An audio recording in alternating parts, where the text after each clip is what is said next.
आ गया। इस बार अकबर ने अपने एक अंकल को भेजा। अकबर के एक अंकल थे, उनका नाम था सुल्तान खान। क्या नाम था? वो बड़ा डाकी टाइप का आदमी सुल्तान खान। अकबर का अंकल है तो कई युद्धों में लड़ने का अनुभव, लंबा अनुभव वाला एक कमांडर। वो आया और उसने आगे पूछा, अरे क्या है ऐसा, एक राज्य का राजा और पकड़ में नहीं आ रहा, क्या क्या बात कैसे? तो कहा साहब वो पहाड़ों के अंदर बैठा है, हम पहाड़ों के रास्ते जानते नहीं। वो पहाड़ों में आराम से बैठा है, हम जाते हैं तो हमें मार देता है। वो बाहर आता नहीं। बाहर क्यों नहीं आता? उसका खाना पीना हथियार पैसे टक्के कहां से जाता है? साहब वो तो उसके लोग अंदर पहुंचा देते हैं, तो रास्ते बंद कर दो। अंदर अनाज नहीं जाएगा, अंदर पैसे नहीं जाएंगे, अंदर हथियार नहीं जाएंगे, कब तक अंदर बैठा रहेगा?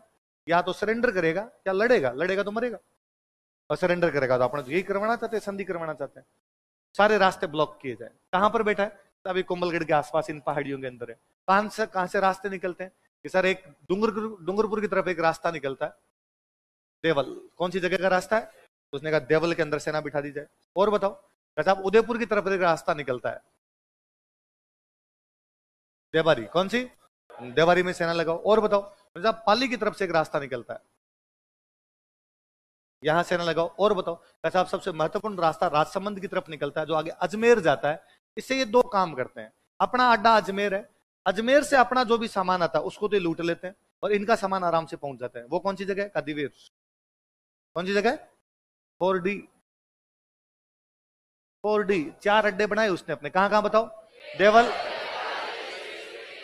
सबसे महत्वपूर्ण अड्डा कौन सा था? वहां खुद बैठा हो। सुल्तान खान ने कहा यहां मैं बैठा हूं। अपना राशन लूटते हैं, इस बार लूट के दिखाई देखे। अजमेर से अपनी सप्लाई खुली रहेगी एकदम, अपना सामान आराम से आता रहेगा, ताकि अपने को कोई भी दिक्कत है, वरना मुगलों की ये दिक्कत होती। अजमेर वाले रास्ते से उनका जो भी सामान आता मेवाड़ वाले बीच में लूट लेते, इसलिए बापड़े मुगल सैनिकों के पास आटा ही नहीं बचता। तो कैसे लड़ाई कर पाएंगे आप बिना हथियारों के, बिना आटे के, बिना पैसे टक्के के, बिना सामान के? तो वो वहां पर उसने कहा कि ये रास्ता अपना किया जाए, ताकि यहाँ पर मेवाड़ वाले अपने को लूटपाट ना कर सके, और मेवाड़ वालों के सारे रास्ते क्या कर दिए जाए? ब्लॉक। और वास्तव में मेवाड़ वालों की हालत खराब कर दी सुल्तान खान ने। महाराणा प्रताप चुपचाप अंदर बैठे हैं, वेट एंड वॉच, सोचते हैं क्या पता थोड़े बहुत रास्ते खुले तब अपने सामान मंगवाए। जो सामान अंदर पड़ा था बस वही पड़ा है अपने पास। दशहरे का दिन आया। कौन सा दिन आया? ये 1582 का साल है, दशहरे का दिन है। दशहरे पे हथियारों की पूजा करते, हथियारों की पूजा। अपने ये माना जाता कि हथियारों की पूजा के बाद हथियारों को चलाना जरूरी है। यदि तलवार म्यान से बाहर निकली है तो म्यान में तभी जाए जब खून लगे, बिना खून लगे वो अंदर जानी नहीं चाहिए। खून किसका लगे? युद्ध करो। तो प्रताप ने अपने मंत्रियों को और बुलाया, बुला कहा कि भाई करते हैं लोग कुछ ना कुछ, खुड़का तो करके आए इधर उधर, क्या करें? तो कहा साहब 4 अड्डे हैं मुगलों के, अपने देवल पर अटैक कर सकते हैं, यहाँ सेना उनकी कम है। हम देवारी पर अटैक कर सकते हैं, यहाँ भी सेना कम है। हम देसोरी पर अटैक कर सकते हैं, वहां भी ठीक ठाक सेना है। दिवेर थोड़ा टफ है सर, बाकी इन 3 जगह पे अपने अटैक कर लेते हैं, तो एक रास्ता भी खुलवा लेंगे, अपना सामान भी कुछ मंगवा लेंगे, और दशहरे का पूजन भी कर लेंगे। दशहरे की ये जो लड़ाइयां होती इनको बोलते टीका दौड़। क्या बोलते?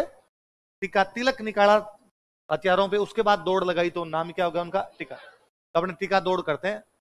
प्रताप ने कहा यार दिवेर पर क्यों ना करें, दिवेर पे सेना ज्यादा है, दिवेर में सुल्तान खान खुद बैठा है, दिवेर में जीतने के चांसेज नहीं है, तो वहां अपने पास संकट ज्यादा होगा, रिस्क ज्यादा होगा। महाराणा प्रताप ने कहा रिस्क है तो इसलिए अटैक कहां किया जाए? क्योंकि मुगल सबसे अधिक निश्चित होकर कहीं पर बैठे हैं, तो कहां पर बैठे हैं? दिवेर। वो सोच भी नहीं सकते सपने में कि हम दिवेर पर अटैक करेंगे। उल्टा वो देसूरी में, देबारी में, देवल में तैयारी करके बैठे होंगे कि यहां पर अटैक किया जा सकता है, पर वो कभी नहीं सोचेंगे कि हम दिवेर पर अटैक करेंगे। 1582 के उस दशहरे के दिन महाराणा प्रताप की सेना दिवेर पर अटैक कर देती है, सारे मुगलों को मार देती है, पूरी फौज मुगलों की खत्म कर दी गई।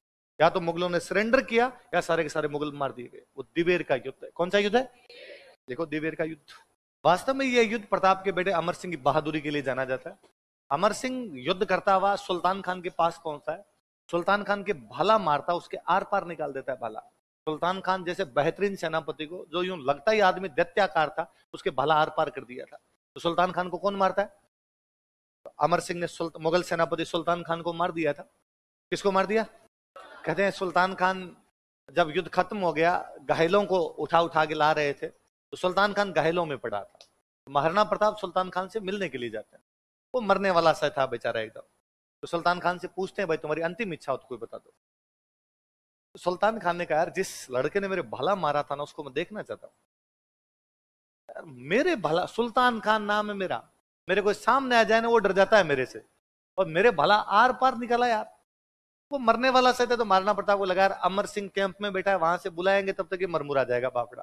तो वहीं पास में कोई दूसरा सैनिक खड़ा था, मारना पड़ता उसको आगे करके, आगे ये है इसने मारा था, उसने पड़े पड़े के आगे, इसको तो मैं अभी भी मार दूं।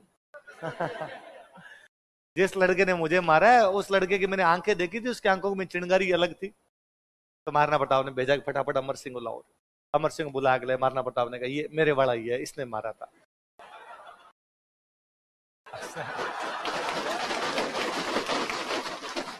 उसने कहा शाबाश, बहादुर पिता के बहादुर पुत्र हो, वाकई यार बहादुर लड़का है, तूने मेरे मारा है और सुल्तान खान के मारा है।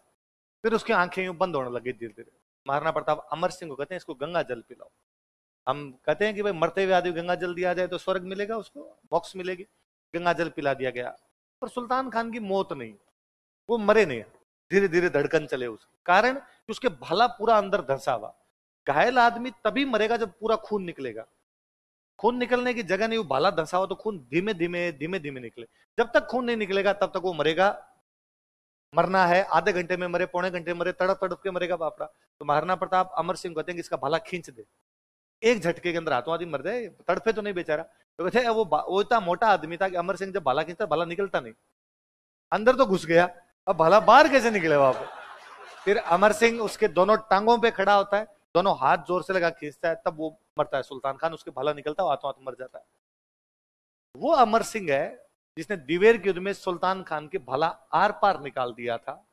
हमने बचपन से कहानियां पढ़ी कि अमर सिंह घास की रोटी खाता था और वन बिला उसके हाथ से घास की रोटियां छीन के भाग जाता था।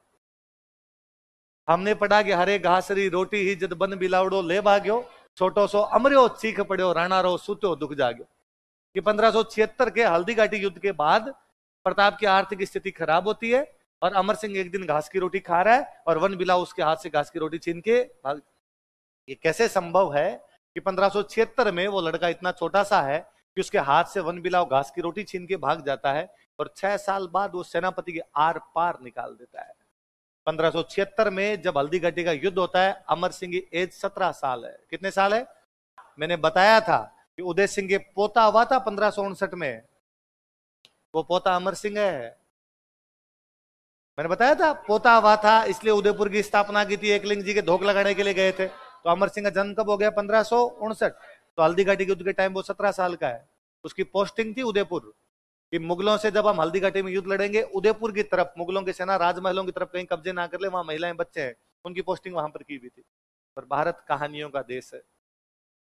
आइंदा से तुम्हें कोई कहे कि घास की टोकरी थी तुम कहना ऐ है, तुम्हें कोई घास की रोटी थी तुम कहना ऐ है, और तुम कहना राजा का बेटा था साहब, काहे घास की रोटी खा रहा था, पालक परांठा खाया होगा। कभी ने उसको क्या बना दिया? घास की। जेम्सटोड इस युद्ध से बड़ा राजी होता है। जेम्सटोड इस युद्ध को कहता है ये युद्ध मेवाड़ का मैराथन था। क्या था मेवाड़ का? लिखो।